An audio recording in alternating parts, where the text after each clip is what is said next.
Bienvenue sur notre chaîne si tu es nouveau et bonjour à toute la Blush famille. Je suis Blush Photo, coach beauté et aujourd'hui si tu as cliqué sur cette vidéo c'est probablement parce que tu veux savoir quel est ton type de peau.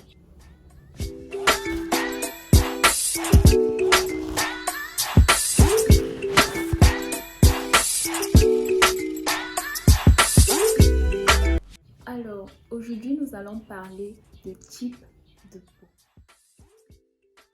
Pourquoi faut-il connaître son type de peau? Tout le monde, homme comme femme, souhaiterait avoir une peau jeune, rayonnante et pleine de sang. Il est déjà arrivé d'acheter une tonne de produits, des crèmes, des lotions toniques, etc.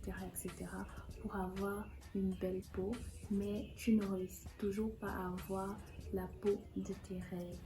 Alors c'est sûrement parce que ces produits ne correspondaient pas à ton type de peau. C'est pourquoi il est très important de connaître son type de peau avant de se lancer dans n'importe quel achat compulsif. Tout d'abord, parlons des 4 facteurs qui peuvent affecter ton type de peau. En premier, l'état de la barrière cutanée, le film protecteur de ta peau.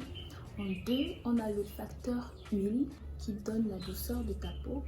On a en 3, la contenance en eau de ta peau qui permet de donner une élasticité à ta peau. Et en 4, on a les agents d'hydratation naturelle de ta peau qui permettent justement de te donner une peau hydratée. Il est très important que tu retiennes que ton type de peau n'est pas statique.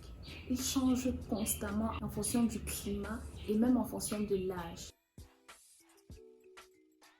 Parlons des 5 facteurs pouvant affecter ton type de peau.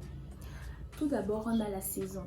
Donc, les saisons chaudes ont tendance à rendre la peau un peu plus grasse. Les saisons un peu plus froides peuvent avoir tendance à rendre la peau plus sèche. Le deuxième facteur, c'est la prise de médicaments. La prise de médicaments comme les antibiotiques peut causer le dessèchement de la peau. En 3, nous avons l'exposition à la pollution, comme de la poussière. Votre peau peut avoir tendance à s'assécher, à être irritée, à être sensible et même à être rugueuse. En 4, on a l'âge. La quantité de sébum produite par les glandes sébacées baisse et par conséquent, la peau a tendance à être plus sèche. En 5, il y a le changement hormonal. Le changement hormonal peut avoir tendance à augmenter la quantité de sébum. Donc 1, vous lavez votre visage avec un gel nettoyant sans savon. 2, vous vous mettez dans une pièce sans climatiseur, sans chauffage, sans ventilateur. Vous maintenez la température ambiante dans la pièce et vous attendez pendant 1 heure. Et en 3, vous utilisez un mouchoir en papier et vous le posez sur votre visage, comme ça. 1 heure après avoir lavé votre visage et n'avoir rien mis du tout, rien, aucune crème, aucune lotion, voici les résultats. Si votre tissu de papier est toujours bien sec et que votre visage est toujours doux, alors félicitations, vous avez une peau normale. Vous êtes parmi les chanceux qui avaient la peau parfaite.